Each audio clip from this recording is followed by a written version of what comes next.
राम राम। बोलो इष्ट देवों की। एक बार एक राजा ने यज्ञ किया और भोज कराने के लिए सबको बुलाया। खाने में उन्होंने जब रसोइयों से कहा कि खाना बनाओ, तो मैदान में बड़े बड़े बर्तनों में भोजन बनाने के लिए वो रसोइये काम करने लग गए। अब उतने में देखा कि ऊपर आसमान में एक चील एक सांप को गले से पकड़कर अपनी चोंच में ले जा रहा था। तो वो एक खून की एक बूंद वो जहर बनकर एक बर्तन पर गिर गया और सभी लोगों ने जब उस भोज को खाया तो सारे खत्म हो गए। तो राजा को बिल्कुल भी पता नहीं था कि मेरी वजह से पूरा गांव बर्बाद हो जाएगा, सभी लोगों की मृत्यु हो जाएगी। वो तो बड़ा नेक राजा था,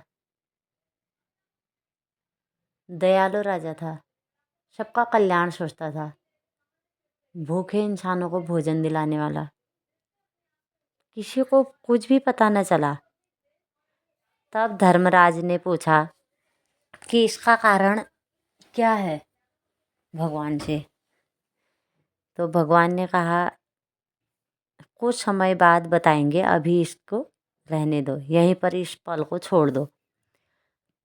कुछ समय के बाद उस गांव के राजा के पास एक आदमी जा रहा था। राजा तो पागल हो गया था कि मेरी वजह से, मेरे कारण इस गांव का सर्वनाश हो गया, सारे लोग मृत्यु को प्राप्त हो गए। वो अपने को कोस रहा था और सब लोग उसके पास, कोई भी नहीं जा रहा था। पर एक आदमी, एक संत उसके पास जाना चाहते थे और वो जाने लगे। तो जैसे ही उस गांव में उन्होंने कदम रखा, वह एक ब्रह्मचारी था। एक औरत दरवाजे पर खड़ी थी। उन्होंने उस औरत से पूछा कि वो राजा कहाँ रहता है। तो उस औरत ने राजा की बुराई कर दी और बहुत ताने दिए। और वो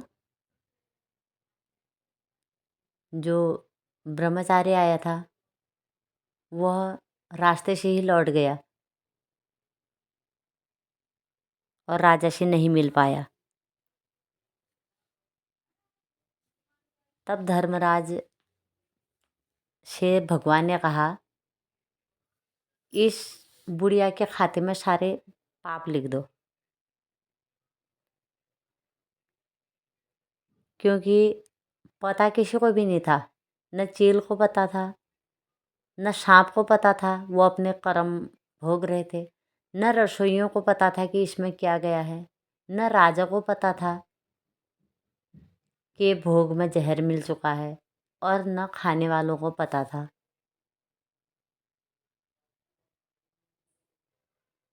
तो ये अकारण ही सब दुर्घटना हो गई।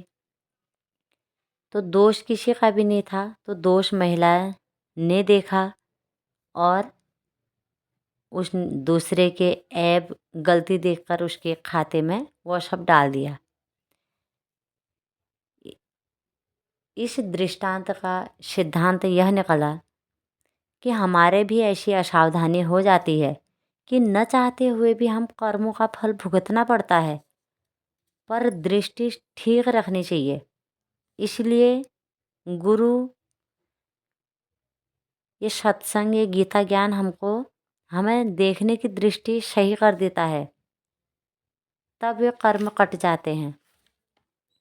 वास्तविकता में तो अगर हम अज्ञानता से ज्ञानता में आते हैं तो गुरु मिलने के बाद सब आनंद ही आनंद है। ज्ञान में आने के बाद ज्ञान का अनुभव ऊंचा उठाते हैं, माया से ऊंचा व उपराम भी देते हैं। बड़े बुजुर्ग ने सिखा कर गए हैं कि किसी को कुछ नहीं, जो अधूरे हैं उनको गुरु पूर्ण करा देते हैं।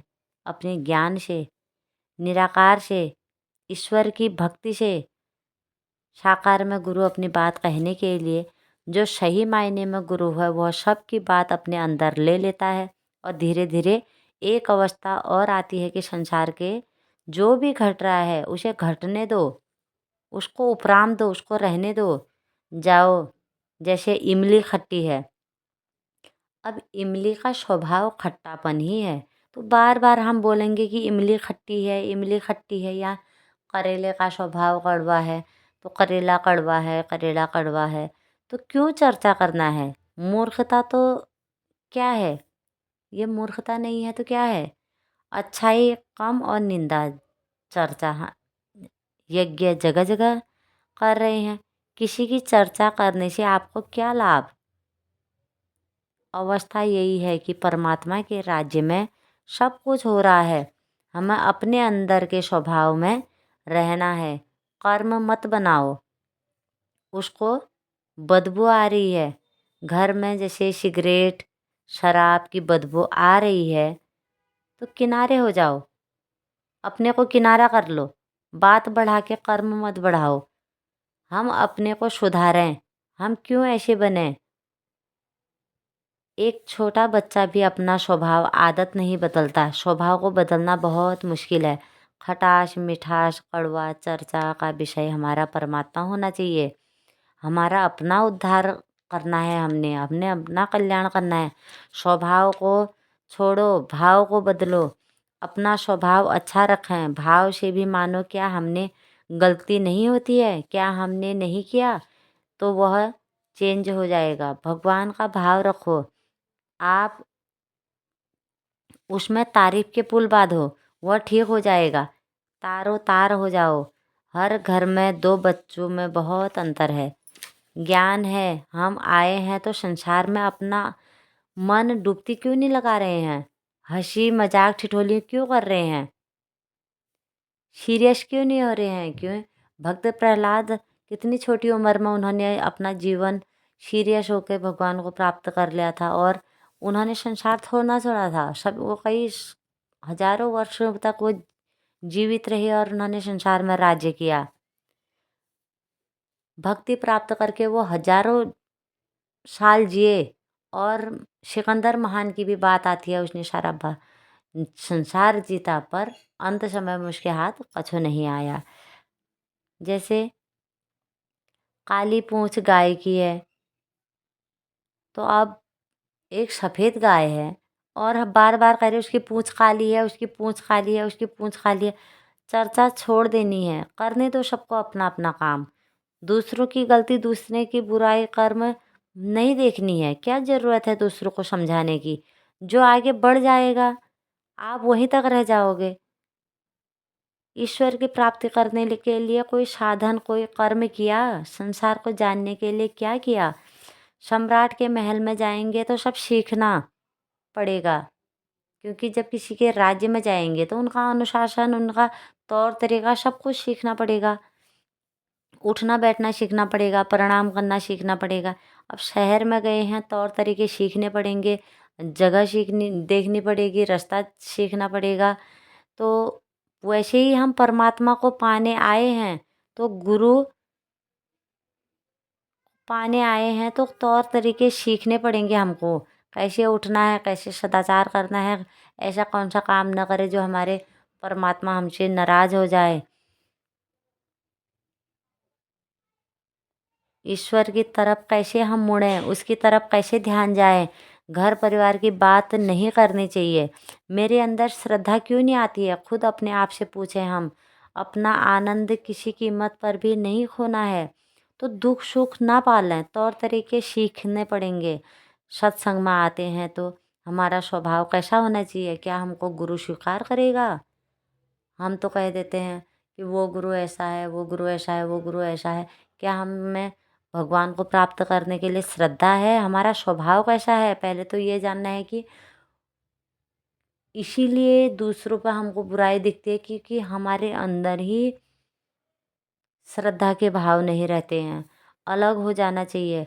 अगर हमको इष्ट देवों पर पूर्ण श्रद्धा है, उस भगवान पर पूर्ण श्रद्धा है, विश्वास है, तो हमको गलत राह पर कभी नहीं ले जाएगा, वो सही राह पर ले जाएगा। हम कभी गलत राह पर कदम भी रखेंगे, कुसंगति में कदम भी रखेंगे, वो हमको बचाएगा। जो भी हमारे लिए कल्याण का रास्ता होगा वो हमारे लिए खोलेगा। शुरू में टाइम लगता है। गाड़ी चलाते हैं तो कैसे ध्यान से गियर, ब्रेक, एक्सीलेटर सब तरफ ध्यान देते हैं, वैसे ही तौर तरीके हमको सीखने पड़ेंगे। एकाग्रता, तल्लीनता, ऑटोमेटिकता नहीं आती है। ईश्वर में गुम हो जाएं, भीतर वाला लीन हो जाए, परमात्मा की झलक हर एक में, इसके अलावा कुछ भी नहीं है। भाव से भाव डालना पड़ता है। हकीकत सब भगवान आप में समा गए हैं, मैं हूँ ही नहीं, सृष्टि एक है, वो याद करके चलो। आपको उसकी याद आई, वो सामने है पर सब भाव में है। याद करके तो देखो, जैसे मीरा ने भाव किया, मेरे भगवान मेरे सामने है। सबरी ने कहा मेरे भगवान अगर अचानक आ जाएंगे तो मैं उनको क्या खिलाऊंगी। अब अगर अब भी आ जाएंगे तो बेर तो मौसम के अनुसार आते हैं, तो मैं उनको क्या खिलाऊंगी। तो ऐसे करके दृष्टि उन्होंने अपने कैसे भाव में चेंज की, कैसे रोते थे भगवान के लिए। मेरा बोलते थे मेरे तो गिरधर गोपाल दूसरो न कोई। हर चीज़ में उन्होंने भाव देखा। नानक देव ने देखो रोटी लेकर कुत्ते के पीछे कैसे भागते थे। प्रभु रोटी लेते जाओ, प्रभु घी तो लेते जाओ, रूखी तो न खाओ। आप में शान का नूर दिया है, मुझ में मुझको बना दी इंसान का, कैसी शक्ल बना दी है। पर जर्रे जर्रे में है झांकी भगवान की, किसी सूझ वाली आँख ने पहचान ली। तो ये सब भाव है। दृष्टि, जैसी दृष्टि वैसी सृष्टि। परमात्मा का भाव डालना है। मस्ती आती जाती रहती है, इसको भगवान का भाव करके देखना है। आप देखना क्या चाहते हैं वही दिखती है। जैसे लाल चश्मे से लाल दिखेगी, तो जैसे हमारा कलरफुल चश्मा होता है, रंगीन चश्मा होता है, जैसा हम देखना चाहते हैं वो रंग बिरंगा बाहर का वातावरण भी वैसे ही नज़र आता है। तो एक जैसे गाय थी, उसको सूखी घास है करके वो डालते थे तो वो क्या होता था, सू खाती ही नहीं थी। और उसको वो पतली होती गई और वह कमज़ोर होती गई और उसका दूध भी कम हो गया। तब वो किसी संत के पास गया। उन्होंने कहा गाय को क्या होता है, सिर्फ देखने की नज़र होनी चाहिए, एक बार ये भी ट्राई कर लो। उन्होंने उनको रंगीन हरा हरा चश्मा पहना दिया तो गाय को हर चीज़ हरी हरी नज़र आने लगी और वो खूब खाने लगी। तो कहते हैं कि उस दिन से उसका दूध भी बढ़ा है। यह एक दृष्टांत है, एक भाव है कि आप अच्छा तो देखने का भाव तो करो, वो भीतर से एक सुंदर मोड़ जीवन को दे देगा। अपने आप को मोड़ना चाहिए। छोटा भगवान बड़ा भगवान, जीवन हुआ होता है। मैं कुछ भी नहीं, जैसे हॉस्पिटल में भी जाते हैं तो बाहर से लिखा हुआ होता है पोस्टर में कि इंसान उतना काम करके नहीं थकता जितना मैंने इतना कर लिया करके वो थक जाता है, मानसिक थकान हो जाती है। क्या हो तुम, बेटा बाप कितनी लड़ाइयाँ होती है, मुझे तो लड़का चाहिए बोलते हैं, और वह लड़का लड़ लड़ के जब लेता है तो तब कितना कष्ट आता है। इसीलिए होती है, सबकी सोच अपनी है। रिलैक्स होकर बैठना है। सैर करने आए हैं तो सैर करेंगे, भगवान का भजन कीर्तन सुमिरन करेंगे, कितना आनंद है। मार्केट में सब दिखते हैं पर मुझे खरीदना क्या है। मैं आनंद में हूँ या मैं संतोष में हूँ, या मुझे भगवान की से प्रेम है कि नहीं, ये सब देखना है। परमात्मा ने सबको जीवन दे रखा है, सबको उसके करने का फल मिल जाता है। मुझे मेरी मस्ती कहाँ लेके आई, जहाँ मेरे सिवा कुछ भी नहीं है। धार्म धार्मिक को कृष्ण और क्रोधी को राक्षस नजर आता है। बच्चों में कुछ और देखते हैं तो बड़ों में कुछ और देखते हैं। हर एक में भगवान का भाव देखना आना चाहिए। प्रार्थना करनी चाहिए, हे प्रभु मैं तेरी शरण में हूँ, मैं शरणागत हूँ, ओम जय जगदीश में भी गाते हैं, शरण पड़ो मैं किसकी, तेरा तुझको अर्पण क्या लागे मेरा, किस विधि मिलूं दयामय। तो लीनता में आनंद है। हम अपना आनंद शांति दूसरों के कारण नहीं खोएंगे। हमको कोई भी अधिकार नहीं है कि दूसरों के कारण हम अपने को अपमानित करें, हम अपने सुखों को डुबो दें और हम अपना कल्याण को करना बंद कर दें, हम अपना भजन करना बंद कर दें, हम अपने को दुखी करें। यह अधिकार अभी तक हमने दूसरों को क्यों दे रखा है। तो सुख सागर में आए के मत जाओ रे प्यासा प्यासा। हमेशा अंदर से भाव रखो कि प्रभु अच्छा बोलते हैं और प्रभु आप हमारे हो, हम तुम्हारे हैं। धन्यवाद।